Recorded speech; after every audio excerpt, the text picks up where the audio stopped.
لو انت مش بتحس بعضلات اللاتس في السحب العالي فالفيديو ده ليك. انا هتفق معاك اتفاق، اوعدك اني هفهمك وانت توعدني بالفولو المتين. ديل. اول حاجه، هل الشعور ده مهم؟ يعني مهم ان انا احس بالعضله وانا بتمرنها؟ في الحقيقه ولا. لو حد لسه اول مره ينزل الجيم وانا بدربه، الشعور بالعضله بيكون حاجه بسيطه عشان اخليه يتعود على الاداء ويعرف هو بيعمل صح ولا لا. لكن مع التطور هو خلاص اكتسب المهاره وبقى عارف يحدد اذا كان اداؤه صح ولا غلط. اي حاجه بره السيناريو ده فالاحساس ولا هو غايه ولا هو وسيله بستخدمها، لان الشعور مش معناه ستيمولس محفز يعني. تاني حاجه هي اخطاء بيقع فيها كتير جدا قدام عيني في ادائهم لاي تمرين ظهر. ركز معايا. اول غلطه، بتقف مسبهل قدام المسطره مش عارف وضعيه ايدك.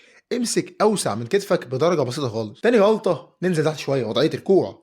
كوعك لما بيكون باصص للجنب فانت غصب عنك هتضم لوحين الكتف في درجه ما، فتفعيلك للظهر العلوي بقى كبير، بلس انك غيرت اصلا خط عمل للقوه وبعدته عن اللاتس. كوعك محتاج يبص لقدام سن. تالت واهم غلطه هي ظهرك. هسالك سؤال، انت بتفرد ايدك ليه؟ هتقول لي بعمل استرتش. عظيم.